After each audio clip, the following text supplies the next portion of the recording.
It's been impressive to see him figure out the game as the season has gone on. And I love him, Nada. Like, how can you not? He's been so much fun.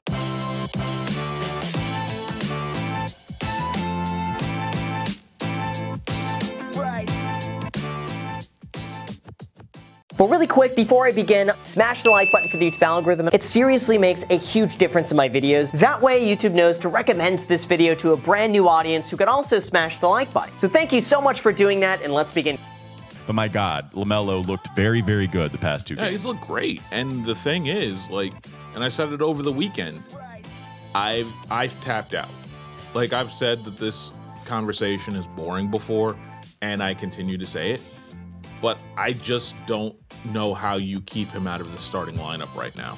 I don't think you can justify it. He's played entirely too well to where you can't tell. Like, I don't know how you tell him, yo, look, kid, you're going back to the bench. Like, you can't.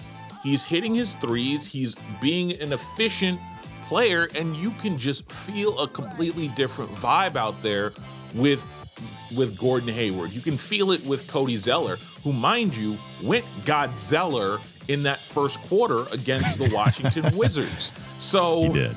Like, I don't know how you justify it. Like, there's a completely different vibe. There's a completely different energy. LaMelo Ball, you look at him, the last 6 games that he played, he's played over 30 minutes, and it actually was in between the Knicks game where he played 30 minutes and the second Pacers game where he played 30 minutes. That was about 7 games in between when he didn't reach that mark. And again, he's played 30 every single time since then. You look at the last 3 games, Nada, he's been shooting a lot of field goals. He's got 16 against Philadelphia. He shot 27 against Utah. He shot 17 against Washington. So he's looking for a shot, and he's firing from deep quite a bit. He's shooting 48% on 6.3 attempts from the perimeter per game in the last 4 contests that he's played. And another thing that I really like from LaMelo, it's not that he's going to the foul line a ton. You had those 2 games against Milwaukee and Miami where he got there quite a bit, 9 times against Milwaukee, 6 times against Miami.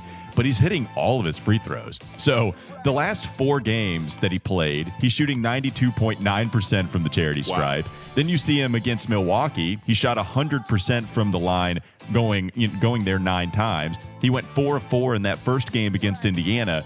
He's shooting 80% on the season from the free throw line, but recently he's just been automatic since he's gone there. And I think that's huge to see, as you usually kind of look at the free throw percentage and somewhat indicate that as far as how they can project as a shooter going forward. And he's been good at shooting. His 3-point percentage on the year has been brought up to 34 since he shot pretty well recently. You got to love what you're getting from LaMelo. He's now passed Devontae Graham as the assist leader for this team. He's averaging 6 a game, and he's not turning the ball over, Nada.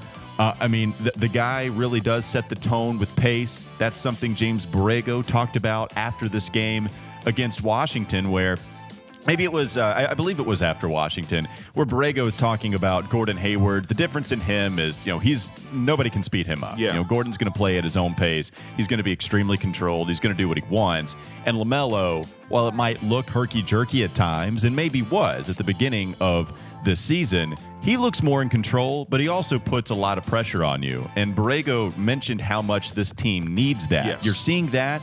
You're seeing him hit shots. You're seeing him of different varieties, by the way. I love the way he's finishing at the rim now, Nada. That was something that I worried about with him coming into the league. He didn't do it well overseas, and you saw him kind of struggle in that area at the beginning of the season. But, for the last, I don't know, however many games, he's been finishing really well. And what I really like, I keep rambling about LaMelo, but what I also really like is when you see LaMelo get to the paint, you could see him at the beginning, kind of try to fit the basketball in places where it's kind of there, but it's just not quite there. And eventually it would be a turnover, or it would be a pass that gets deflected and maybe even picked up by his own teammates. But now he's making decisions late when he's up in the air, but he's also able to make the right decision. Yes. He's also able to hit shots when he's hanging in the air a little bit better, and finding out what the right decision is right at the last second. It's been impressive to see him figure out the game as the season has gone on. And I love him, Nada. Like, how can you not? He's been so much fun. I don't blame you. The one big thing that I've noticed for him is that he knows how to pick his spots better now. And that's something that like you said, when he goes to the bucket, he's making more. Like, I just remember him going to the bucket against, I forgot who it was. It might have been Raul Neto. And he would, again, he's like, okay, I got the small guy on me. I'm just going to go right over him. And I think that's the one thing that surprises me the most. I knew he was going to be one of those folks that was super intelligent in terms of basketball IQ. I didn't think he was going to be this basketball savvy, this ready right now. He's got like 2-3 year vet knowledge of this game. And for some reason, I just completely slept on that aspect of it. Yeah, he's a lot of fun to watch right now, and he certainly is in a groove even more so than what he was when he gave us some good basketball earlier this season.